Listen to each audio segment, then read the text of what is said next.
Hello everyone, मैं अंजलि स्वागत करती हूँ आप सभी का इम्पैक्ट एकेडमी यूट्यूब प्लेटफॉर्म पर। आज हम करने वाले हैं हमारी इलेक्ट्रिक फील्ड जो इलेक्ट्रिक पोटेंशियल्स है और जो कैपेसिटेंस है उसके क्वेश्चंस यहाँ पे रहेंगे आपके आज। ठीक है, पहले हम 2 क्लासेस इस चैप्टर की पढ़ चुके हैं और आज हमारी रहने वाली है 3rd क्लास। ठीक है, तो फटाफट से सभी जो है कनेक्ट हो जाएं। होप शो की जो पीछे वाली क्लासेज हैं आपने वो देख ली होंगी और उनको जो है मतलब सोल्व भी कर लिया होगा जो क्वेश्चन वहाँ पे हमने डिस्कस किए। ठीक है, तो आज हम स्टार्ट करते हैं हमारी न्यू क्लास नंबर 3rd। सभी कनेक्ट हो जाएं देन स्टार्ट करेंगे। ओके, चलिए। ओके जी, तो 18 तक कंप्लीट कर चुके थे। आज हमारे पास है क्वेश्चन नंबर 19। बताओ क्या कह रहा है क्वेश्चन।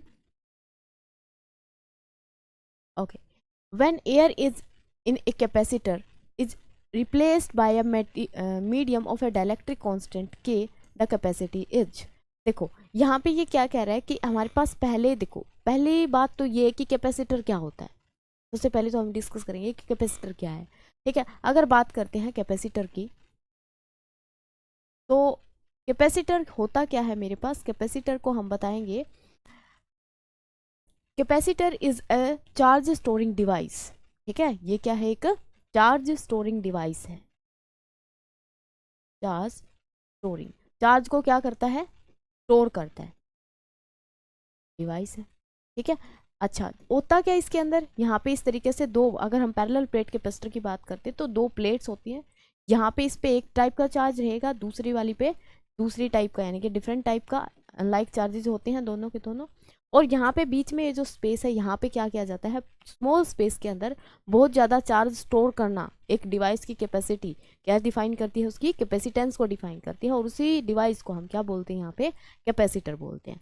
ठीक है, अब ये कह रहा है कि इन दोनों मीडियम के बीच में, इन दोनों प्लेट्स के बीच में पहले क्या था, एयर थी। क्या था, एयर थी। उस एयर को मैंने रिप्लेस कर दिया बाय डाइलेक्ट्रिक कांस्टेंट के, तो उसकी जो कैपेसिटी है वो इंक्रीज करेगी कि डिक्रीज करेगी। देखो यहाँ से सबसे पहले बात आती है किसकी, डाइलेक्ट्रिक कांस्टेंट की। किसकी बात आती है, डाइलेक्ट्रिक कांस्टेंट की। तो ये डाइलेक्ट्रिक कांस्टेंट क्या होता है, इसको हमने पहले भी देखा था। डाइलेक्ट्रिक कांस्टेंट क्या है, सिंपल एक रेशियो है। क्या है, सिंपल एक रेशियो है। आइदर वो फोर्सेस का रेशियो हो, आइदर वो हमारे पास एप्सिलन का रेशियो हो। एप्सिलन यानी कि इलेक्ट्रिकल परमिटिविटी का रेशियो हो। यहाँ से अगर देखें तो K kappa dielectric constant, this is equal to the C in a medium divided by C in air, and C is what, this is capacitance. ठीक है, तो यहाँ पे सी, इसको कापा को कैसे डिफाइन करते हैं, dielectric constant is defined as the ratio of the capacitance in any medium to the capacitance in air. ठीक है, तो अब यहाँ पे क्या कह रहा है कि मीडियम के साथ हमने उसको क्या कर दिया, मतलब एक डाइलेक्ट्रिक कांस्टेंट के का वहाँ पे इंट्रोड्यूस कर दिया, के को, जिसका डाइलेक्ट्रिक कांस्टेंट के था। तो क्या होगा, वहाँ पे उस मीडियम का जो कैपेसिटेंस है सी, मीडियम का क्या हो जाएगा, कापा इनटू में सी जो एयर में था, यानी कि के टाइम ये क्या हो गया, इंक्रीज कर, के टाइम क्या होगी, वैल्यू मल्टीप्लाई करी मीन्स वो वैल्यू क्या करेगी, वहां से इंक्रीज करेगी। तो क्या करेगा, ये इंक्रीज करेगा कितने टाइम्स, के टाइम्स। ठीक है, क्या करेगा, यहाँ कि डिक्रीज नहीं करेगा, इंक्रीज के स्क्वायर में नहीं करेगा, कांस्टेंट रहेगा नहीं, तो क्या आएगा, यहाँ से इंक्रीज करेगा के टाइम। समझ में आई। ठीक है, के टाइम ये क्या करेगा, इंक्रीज करेगा। तो ये रिलेशन आपको यहाँ से पता होना चाहिए। और डाइलेक्ट्रिक कांस्टेंट यहाँ पे हम कहाँ इंट्रोड्यूस कर रहे हैं, in between the plates. Plate में क्या है, एक बार हमारे पास क्या है, एयर है, दूसरी बार हम जब इंट्रोड्यूस कर रहे हैं तो वहाँ पे एक डाइलेक्ट्रिक कांस्टेंट के का कोई मीडियम, कोई मटेरियल हमने वहाँ पे इंट्रोड्यूस कर दिया। दैट्स वाई हमारा जो कैपेसिटेंस है, जो कैपेसिटी है उसकी स्टोर करने की चार्ज को, वो क्या हो गई, चेंज हो गई। वो कितने टाइम चेंज हुई, दैट इज के टाइम्स, किसकी, जो कि एयर वाले थी। ठीक है, तो क्या करेगी, इंक्रीज करेगी यहाँ पे capacity when a dielectric constant के material medium is introduce between the plates. Clear, बात आई समझ में। ठीक है, चलिए move to the next question 20। Question number 20 क्या कह रहा है, 64 drop each having the capacity C and potential V are combined to form a big drop. 64 मेरे पास छोटी छोटी ड्रॉप्स थी, उन सभी को मिला के कितनी थी, 64 थी। उन सभी को मिला के एक बड़ी बॉल मैंने यहाँ पे बना दी, ड्रॉप बना दी। If the charge on the small ball is Q, अगर छोटी वाली पे एक पे चार्ज कितना था, Q था, then the charge on the big ball, big drop is, charge पूछ रहा है कि बिग ड्रॉप के ऊपर कितना आएगा। तो अगर आप लोगों को ध्यान हो तो कल वाली क्लास में भी हमने ऐसा क्वेश्चन किया था जहाँ पे वो 8 ड्रॉप्स की बात कर रहा था। 8 ड्रॉप्स थी अपने पास, फिर उनकी कंबाइन एक बना दी थी। तो वो पूछ रहा था वहाँ पे कि उनके जो पोटेंशियल है वो कैसे वेरी करेगा, या उनका जो कैपेसिटेंस है वो कैसे वेरी करेगा। ये क्वेश्चन हम कर चुके हैं पिछले क्लास में, ठीक है। तो अब यहाँ पे क्या है, ओनली चार्ज की बात कर रहा है। तो चार्ज के पास एक प्रॉपर्टी होती है जिसको हम बोलते हैं एडिटिव नेचर। क्या बोला जाता है, एडिटिव नेचर। यानी कि चार्ज को हम डायरेक्टली क्या कर सकते हैं, ऐड कर सकते हैं।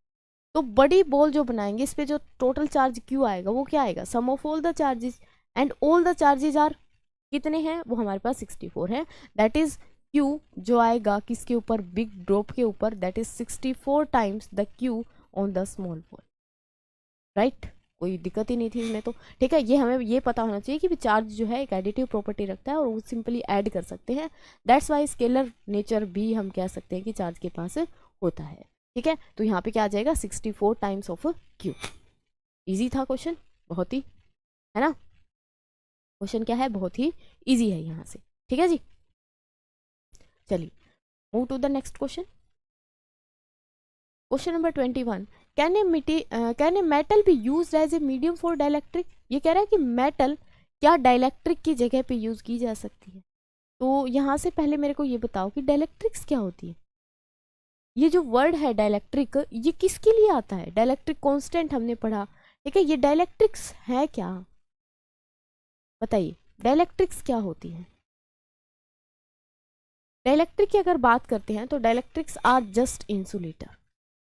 ये क्या होते हैं, इंसुलेटर होते हैं। और जब इनको एक लार्ज इलेक्ट्रिक फील्ड में रखा जाता है तो ये क्या कर जाते हैं, अपने पोलराइज कर जाते हैं। यानी मान लो यहाँ पे मैंने पॉजिटिव प्लेट लगाई है और यहाँ पे नेगेटिव प्लेट लगाई, तो इनके अंदर क्या होगा, सेपरेशन हो जाएगी चार्ज की, इस तरीके से, ठीक है। तो ये क्या होते हैं, इंसुलेटर होते हैं। ये डाइलेक्ट्रिक वर्ड याद रखना, dielectric is nothing, they are just insulators, ठीक है। And they are polarised, get polarised when they are placed in a external electric field, ठीक है। तो डाइलेक्ट्रिक इंसुलेटर है, तो इंसुलेटर को मेटल के साथ रिप्लेस कर सकते हैं। मेटल की बहुत अलग प्रॉपर्टी है, इंसुलेटर की बहुत अलग प्रॉपर्टी है। इन्हीं प्रॉपर्टीज के बिहाफ पे हमने इनको क्या किया है, डिवाइड किया है। तो metal is not be used as a dielectric for any case, ठीक है। तो यहाँ पे आंसर ये रहेगा अपना बेसिकली ऑप्शन बी, ठीक है। कभी भी मेटल को हम डाइलेक्ट्रिक के साथ रिप्लेस नहीं करते, क्यों, क्योंकि मेटल्स क्या है, कंडक्टर्स हैं, और डाइलेक्ट्रिक्स क्या होते हैं, इंसुलेटर्स होते हैं, ठीक है। आई बात समझ में, यहाँ तक क्लियर है सभी को, ठीक है। हाँ जी, एवरीवन बताइए, सभी को क्लियर है यहाँ से। चलिए next question 22, force of attraction between the plate of A parallel plate capacitor. एक पैरेलल प्लेट कैपेसिटर है, उनके बीच में जो फोर्स है वो कितनी लगेगी, ये बताइए। एक पैरेलल प्लेट कैपेसिटर की अभी हमने बात की, यहाँ पे क्या होता है, इस तरीके से दो प्लेट होती हैं डिफरेंट चार्जेस की, ठीक है, separated by A distance something. यहाँ पे डिस्टेंस हम बोल देते हैं डी से सेपरेट कर, डी से क्या है, सेपरेटेड आउट है। और यहाँ पे ये इसके ऊपर है पॉजिटिव चार्ज, इसके ऊपर है नेगेटिव चार्ज, ठीक है। यहाँ से इनका कैपेसिटर अगर देखें, कैपेसिटेंस टोटल का वो कितना है, सी है। अब ये क्या पूछ रहा है अपने से, फोर्स पूछ रहा है। क्या पूछ रहा है, फोर्स कितनी लगेगी इन दोनों के बीच में। हालांकि यहाँ पे फोर्स ऑफ अट्रैक्शन होगी या रिपल्सन होगी, बताओ। फोर्स ऑफ अट्रैक्शन होगी, क्यों, क्योंकि डिफरेंट चार्जेस हैं और डिफरेंट चार्जेस एक दूसरे को क्या करते हैं, अट्रैक्ट करते हैं। दैट्स वाई यहाँ पे फोर्स ऑफ अट्रैक्शन होगी, एक दूसरे को क्या करेंगे, अट्रैक्ट करेंगे। अच्छा, तो force according to Coulomb's law क्या आती है, कूलम्स लॉ यहाँ पे लगाएंगे कि नहीं लगाएंगे, पहले तो मेरे को यही बता दो। कूलम्स लॉ यहाँ पे अप्लाई करेंगे कि नहीं करेंगे, हाँ जी। कूलम्स लॉ यहाँ पे अप्लाई नहीं करेंगे, वाई, बिकॉज कॉन्टिन्यूस सिस्टम, ठीक है। क्या है, कॉन्टिन्यूस सिस्टम है। अगर हम ऐसा मानते हैं कि टोटल इसके ऊपर चार्ज प्लस क्यू है, इसके ऊपर टोटल चार्ज माइनस क्यू हो, और इसको एक पॉइंट चार्ज मान ले, इसको एक पॉइंट चार्ज मान ले, अकॉर्डिंग टू दैट अगर यहाँ पे निकाल ले हम, क्या होगा कि Q1 Q2, यानी कि Q1, अब फोर्स निकाल रहे हैं तो फोर्स में हम चार्ज की नेचर की बात नहीं करते, मतलब पॉजिटिव है नेगेटिव है वो चीज़ हम यहाँ पे नहीं लेते, Q और दूसरे वाला भी Q, and divided by R square, यानी कि D, यही होगा, यही होगा। लेकिन यहाँ पे अगर देखें तो ये क्या आ गया अपने पास, इसको मान लो इस तरीके से लिखे 4 पाई एप्सिलॉन नॉट, ये आ जाएगा क्यू स्क्वायर डी। अब यहाँ पे कुछ और सीन बन रहा है और यहाँ पे अगर देखें तो कुछ और ही सीन बन रहा है। ये कैसे है, ये कैसे है फिर? हाँ जी, देखो यहाँ पे किस तरीके से हम इस क्वेश्चन को कर सकते हैं। ये मेथड हम अप्लाई नहीं करेंगे। अगर डायरेक्ट मैं बताऊं तो फोर्स आपके पास लगेगी Q upon 2 pi epsilon 2 epsilon A. ठीक है, ये डेरिवेशन से हम निकालते हैं तो अपने पास ये फोर्स आती है। अगर हम इसको दूसरे तरीके से भी करना चाहें, यहाँ पे डायमेंशन मैच कर सकते हो। क्या कर सकते हो? डायमेंशंस को मैच कर सकते हो। तो डायमेंशन मैच अगर करते हैं तो यहाँ पे किस किस का डायमेंशन मैच कर रहे हैं? यहाँ पे क्या है? चार्ज। ऊपर क्या है? चार्ज, यानी कि कूलम्ब स्क्वायर है। नीचे क्या है? यहाँ पे ए के का कोई डायमेंशन नहीं होता। एरिया है, एरिया के लिए क्या आ जाएगा? Metre square, coulomb square metre square, ऐसे ही बनेगा। यहाँ पे चेक करोगे तो ये अपने पास रहेगा कूलम्ब स्क्वायर पर मीटर स्क्वायर, सेम जाएगा इसमें भी, मीटर स्क्वायर पर कूलम्ब स्क्वायर। यहाँ से भी क्या आ जाएगा? कूलम्ब स्क्वायर आ जाएगा, मीटर स्क्वायर आ जाएगा। यहाँ से निकाल लेंगे तो coulomb square divided by metre power 4, और यहाँ से देखेंगे कूलम्ब पर मीटर। ठीक है, यहाँ से भी क्या आ रहा है अपने पास? Coulomb square metre. यहाँ पे डायमेंशन भी अगर देखो तो इन सभी का डायमेंशन एक जा रहा है और इसका डायमेंशन जो है अलग जा रहा है।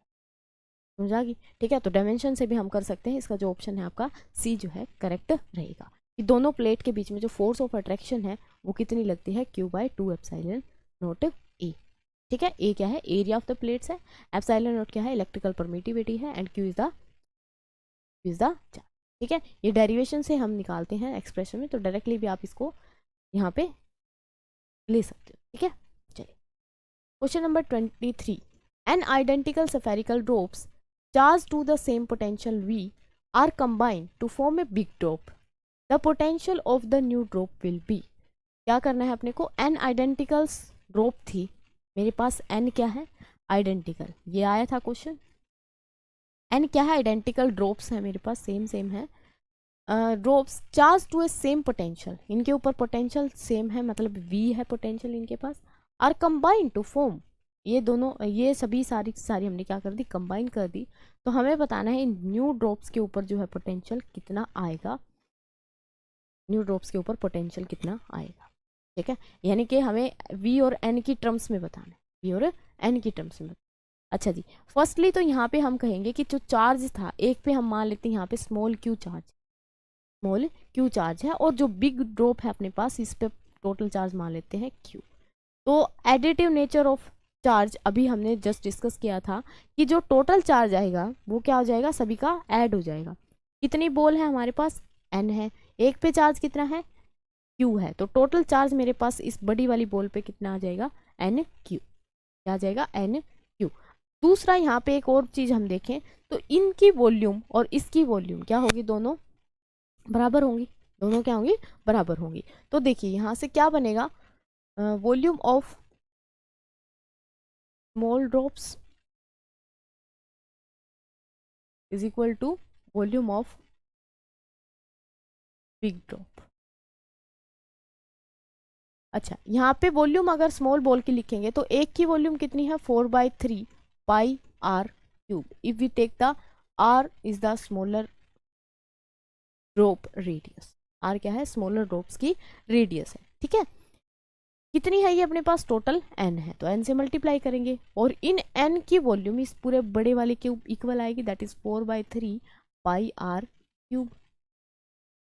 ठीक है, अच्छा जी, यहाँ से क्या आ गया? 4π/3 4π/3 cancel out, so N R cube is equal to R cube. यही बना। तो इसका रिलेशन अगर इनके साथ देखेंगे तो क्या कर दे? दोनों तरफ क्यूब रूट करें तो आर मेरा क्या आ गया? N power 1/3 into are.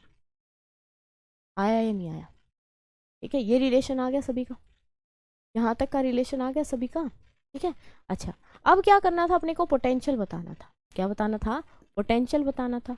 तो पोटेंशियल क्या होता है? V is equal to K Q by r. क्या होता है? K Q by r in general definition अगर मैं बात करूँ तो यहाँ पे हम रेशो ले लेते हैं वी बिग का कितना आएगा बाय वी स्मॉलर ड्रॉप्स का कितना आएगा टोटल क्या आएगा के क्यू बाय आर, इसका रखेंगे तो के छोटा वाला क्यू बाय में आर,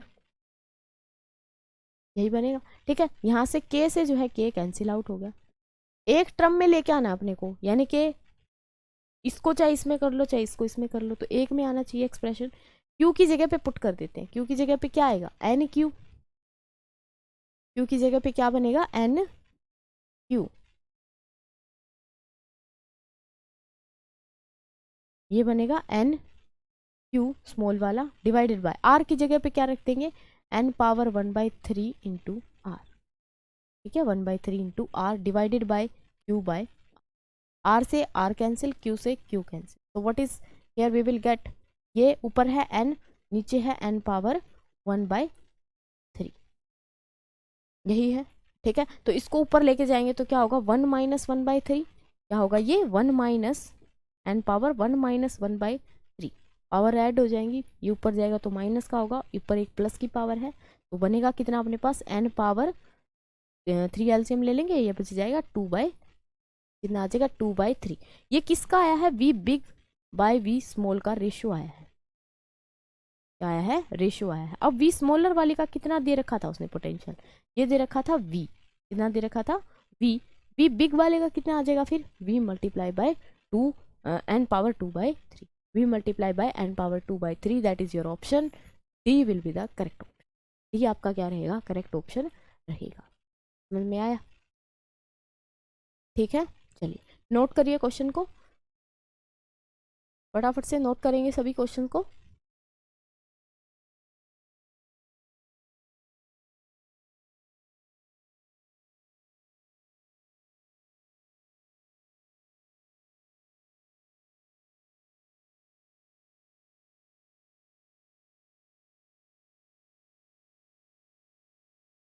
ठीक है जी, चलिए move to the next question. ये आई होप कि समझ में आ गया होगा सभी को अच्छे तरीके से। ठीक है, चलिए क्वेश्चन नंबर 24 क्या कह रहा है, 6 microfarad capacitor are charge from a 10 volt to 20 volt, increase in the energy will be, increase in the energy, ये किसकी बात कर रहा है कैपेसिटर की, और एक कैपेसिटर के पास कितनी एनर्जी स्टोर होती है उसका फॉर्मूला आपको पता होना चाहिए। ठीक है, तो क्या हम बात कर रहे हैं किसकी, यहाँ पे हम बात कर रहे हैं एनर्जी स्टोर किसके अंदर, इन कैपेसिटर। कैपेसिटर का काम ही ये है कि उन दोनों को क्या करना, मतलब कि एनर्जी को स्टोर करना है। ये क्या होता है यहाँ पे चार्जिंग और डिस्चार्जिंग होती है। जैसे कैपेसिटर को हम यूज़ कहाँ पे करते हैं, प्रैक्टिकली आप डेली देखते हो जहाँ पे कैपेसिटर्स यूज़ होते हैं, तो कैपेसिटर का काम जैसे कि अपना जो इलेक्ट्रिक फैन है उसके अंदर होता है, ठीक है, पंखा जो लगा होता है छत वाला उसके अंदर होता है, या नीचे जो हमारे पास कूलर या पंखे होते हैं उन सभी के अंदर होता है वो। ठीक है, तो उसमें पहले क्या है धीरे धीरे चार्जिंग होती है, तो जैसे हमने बटन ऑन किया तो एकदम से ऐसा नहीं होता कि पंखे ने बिल्कुल स्पीड अप हो गया एकदम से, ऐसा नहीं होता। ठीक है, वो धीरे धीरे क्या करता है स्पीड अपनी इंक्रीज करता है, तब अपना जो टोटल है पीछे से तो 220 वोल्ट ही आ रही है, पीछे से जो 220 वोल्ट आ रही है उसमें से कुछ कैपेसिटर स्टोर कर रहे हैं और कुछ को आगे भेज रहा है, धीरे धीरे वो क्या जा रही है एनर्जी आगे जा रही है। फिर कैपेसिटर फुली चार्ज हो जाता है, कैपेसिटर क्या हो जाता है फुली चार्ज हो जाता है, तब वो जो फैन है अपना पूरा स्पीड में चलने लगे। फिर जैसे ही हम स्विच ऑफ करेंगे क्या होगा, उस टाइम पे पंखा एकदम से नहीं रुकता वहाँ पे भी, ठीक है, एकदम से नहीं, यहाँ पे मतलब जो है एकदम से नहीं रुकेगा, यानी कि ब्रेक वहाँ पे नहीं लगेंगे, तो वो क्या होता है धीरे धीरे स्लो डाउन होता है। तो अब जो कैपेसिटर वो क्या करता है अपनी डिस्चार्जिंग करता है, यानी कि जो चार्ज उसने स्टोर किया था उस चार्ज को क्या करता है डिसिपेट करता है, उस चार्ज को लॉस करता है। ठीक है, और वो कहाँ दे देता है पंखे को दे देता है। अब ये कह रहा है कि एनर्जी स्टोर होती कितनी है कैपेसिटर के अंदर, वो डिपेंड करता है उसके पास पोटेंशियल कितना है और उसका जो है कैपेसिटेंस कितना है।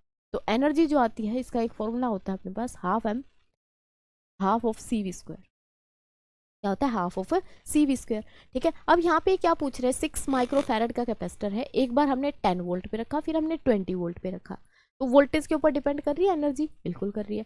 तो एनर्जी में इंक्रीज या डिक्रीज, इंक्रीज ही आएगा, इंक्रीज आएगा वो कितना आएगा, तो हम कैसे निकालेंगे E1 पहले हम निकाल लेते हैं, जब हमारी वोल्टेज कितनी थी 10 वोल्ट थी।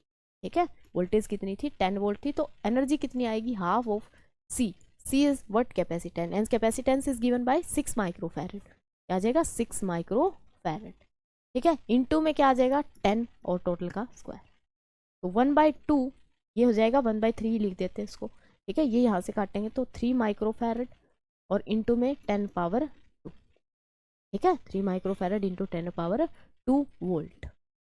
तो यहाँ पे इसको अगर मैं हटाऊँ यहाँ से 3 इंटू 10⁻⁻6 इंटू 10⁻2 जूल आ जाएगा, जूल आ जाएगा, ठीक है। तो इसको अगर हम सोल्व करते हैं ये आ जाएगा 3 इंटू 10⁻⁻4 जूल, -4, ठीक है। दूसरा हम एनर्जी निकालते हैं जब हमारे पास जो पोटेंशियल है वो कितना हो गया 20 वोल्ट। 20 वोल्ट के केस में एनर्जी जो आएगी second time that is half of CV², क्या आएगी हाफ ऑफ CV²। तो 1/2 C कितना है हमारा 6 माइक्रोफैरड, इनटू में वोल्टेज पुट करेंगे, voltage is what 20 volt, 20 square 1/3, यहाँ पे भी ये 3 ही कटेगा, ठीक है, इसको लिखेंगे 3, ये आ जाएगा 3 माइक्रो की जगह पे 10⁻⁻6, यहाँ से कितना बचेगा अपने पास 4 इंटू 10⁻², 400 बचेगा, 400 को हम कैसे लिख सकते हैं 4 एंड 100 मल्टीप्लाई, ठीक है। यहाँ से कितना बचा, कितना बचेगा 4 की मल्टीप्लाई इसके साथ करो 12 इंटू 10⁻⁻4। हमें क्या बताना था, हमें बताना था इंक्रीज कितना आया एनर्जी के अंदर, क्या बताना था इंक्रीज कितना आया, पोटेंशियल बढ़ेगा तो ऑब्वियसली हमारे पास एनर्जी बढ़ेगी, तो इंक्रीज कितना आ रहा है वो डेल्टा ई, चेंज कितना आ रहा है या इंक्रीज कितना आ रहा है that is E2 minus E1, E2 minus क्या कर देंगे E1, परसेंटेज चेंज पूछता तो फिर E1 से डिवाइड करके मल्टीप्लाई कर देते किससे 100 से, ठीक है, वो अकॉर्डिंग टू दैट की जो हमारे पास क्वेश्चन में पूछा गया। ये कितना आ रहा है 12 माइनस, अब ये एक चीज यहाँ से देखना है ये दोनों में कॉमन है 10⁻4 कॉमन ले लेंगे इसको, 12 माइनस का 3 इंटू में 12 माइनस 3 इंटू में 10⁻⁻4, ये कितना बचेगा यहाँ से 9 इंटू 10⁻⁻4 जूल, कितना आ जाएगा 9 इंटू 10⁻4 जूल। तो कौन सा ऑप्शन यहाँ पे मैच करेगा that is your option B will be the correct option, B option आपका क्या रहेगा यहाँ पे करेक्ट रहेगा। क्लियर हुई बातें, ठीक है, क्लियर है यहाँ तक सभी को। चलिए जी नोट करेंगे क्वेश्चन को, ये सिर्फ फॉर्मूला ही आप लोग नोट कर लेना यहाँ से, बाकी हम मतलब कैलकुलेशन तो कर ही सकते हो इसकी, ठीक है। ओके जी move to the next question,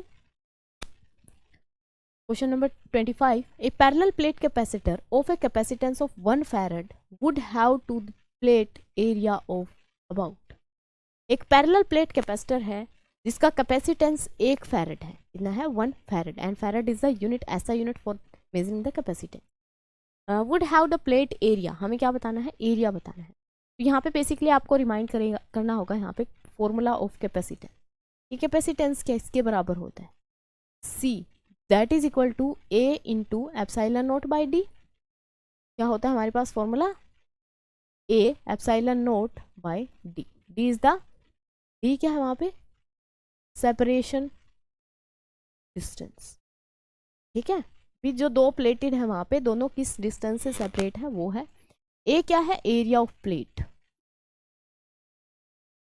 और एप्सिलॉन नॉट यू नो क्या इलेक्ट्रिकल परमिटिविटी,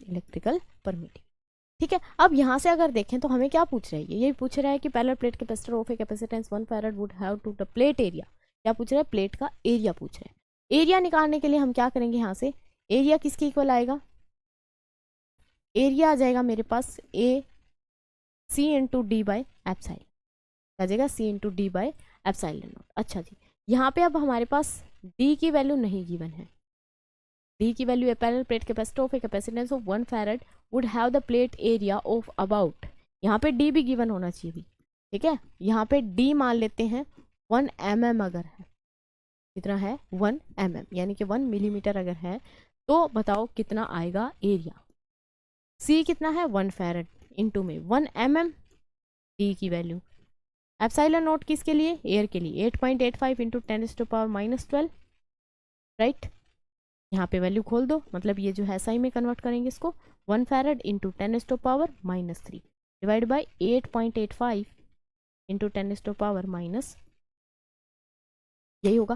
ठीक है, तो ये ऊपर लेके जाएंगे तो कितना हो जाएगा अपने पास, ये बनेगा 2 जीरो इसके ऊपर लेके जाओ पहले तो, मल्टीप्लाई बाय 100, 100 डिवाइडेड बाय 885, और ये ऊपर जाएगा तो हमारे पास ये हो जाएगा 10⁻9, कितना होगा 10⁻9।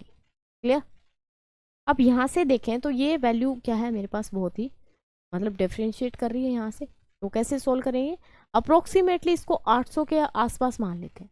ठीक है, अप्रोक्सीमेशन से यहाँ से क्वेश्चन कर रही हूँ, अप्रोक्सीमेटली 800 के आसपास मानो, तो ये कटेगा इसके साथ 8 पे, कितने पे कट जाएगा 8 पे। ठीक है, 8 या 9 ले लेंगे इसको, ठीक है 9 मान लो, 900 के आसपास। 1/9, 1/9 को अगर सोल्व करते हैं तो कितना होगा, ये 0.1, 0.1, उसके बाद कितना बचेगा 1 बचेगा, उसके बाद फिर 1 आएगा, फिर 1 आएगा, 1 1 आता जाएगा, 10⁻, कितनी 9।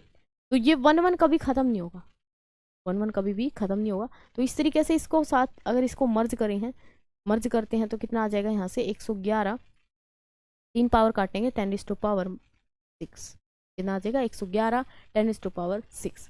अब ये अप्रोक्सीमेटली देखो किसके आसपास जा रहा है, 100 मीटर स्क्वायर के, 100 किलोमीटर स्क्वायर के, 1000 किलोमीटर स्क्वायर के, या फिर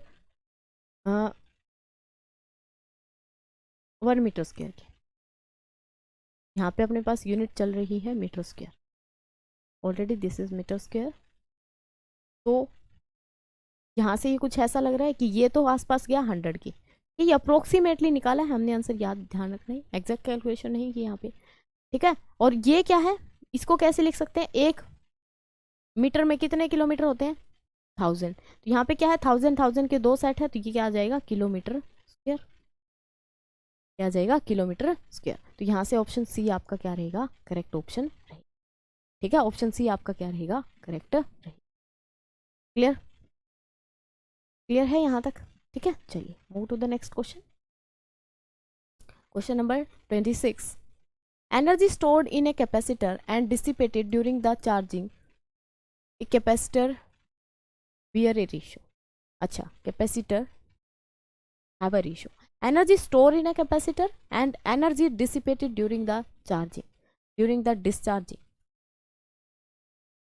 ठीक है, डिस्चार्जिंग के थ्रू जो ये डिस्चार्जिंग हो रही है तो एनर्जी को क्या कर रहा है, डिसिपेट कर रहा है, और दूसरा यहाँ पे कह रहा है कि एनर्जी को स्टोर कर रहा है, उनके रेशियो क्या होंगे, क्या होगा उन दोनों का रेशियो। देखो यहाँ पे अगर हम बात करते हैं एनर्जी स्टोर की, एनर्जी स्टोर इन कैपेसिटर कितना होता है, एनर्जी स्टोर होती है हाफ ऑफ CV स्क्वायर, कितनी होती है half of CV square. And अगर हम बात करते हैं यहाँ पे एनर्जी जो है डिसिपेट कितनी हो रही है, एनर्जी डिसिपेट कितनी हो रही है,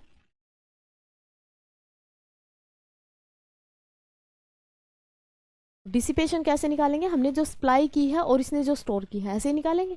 तो हमने जो एनर्जी सप्लाई की, एनर्जी सप्लाई टू कैपेसिटर, कितनी एनर्जी हम देते हैं, Q इंटू, ये फॉर्मूला कहाँ से बना, Q इंटू V का फॉर्मूला कहाँ से बना, क्योंकि W जो होता है ना, W/Q हमारे पास क्या होता है पोटेंशियल, W यहाँ से निकालेंगे that is potential into Q, and this is the work done, और work done we can say this is the energy, यहाँ से आया है फॉर्मूला। ठीक है, तो अब यहाँ से बताओ मेरे पास एनर्जी डिसिपेट कितनी होगी, एनर्जी डिसिपेट कितनी होगी, ये आएगी कि हमने एनर्जी दी कितनी, टोटल हमने दी QV, उसने स्टोर कितनी की, half of CV square, half of CV square. अब इसमें से कैसे करें भाई, ये तो फिर प्रॉब्लम होगी यहाँ पे। तो हम क्या करेंगे, हमें एक रिलेशन पता है Q इक्वल टू CV, क्या पता है Q इक्वल टू CV है, C रिमूव करना है यहाँ से, तो C की वैल्यू यहाँ से निकाल दो, C is equal to Q/V, and when we put here then what we will get, QV minus 1/2, C की जगह पे क्या आ जाएगा Q/V इंटू में V स्क्वायर, V स्क्वायर से एक V कैंसिल, एक V कैंसिल हो जाएगा, यहाँ पे क्या बचेगा QV minus half of QV, एक में से ये आधा जाएगा तो कितना बचेगा, आधा ही बचेगा, यहाँ पे हाफ ऑफ QV बचेगा, सिंपल हाफ ऑफ QV बचेगा। अब हमें क्या बताना था, हमें रेशियो बताना था किस किस का, एनर्जी स्टोर का, एनर्जी जो स्टोर हुई है और एनर्जी जो डिसिपेट हुई, तो एनर्जी स्टोर कितनी हो रही थी, that is equal to half of C V square, और एनर्जी डिसिपेट कितनी हो रही है, that is equal to half of C V square.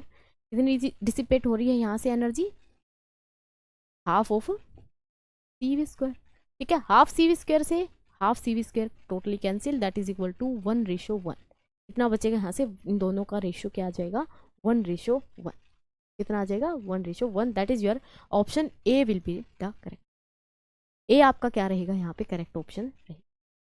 समझ आई बात यहाँ तक, ठीक है। तो नोट करेंगे क्वेश्चन को सभी, अगर समझ में आ गया है यहाँ से नोट करो क्वेश्चन को।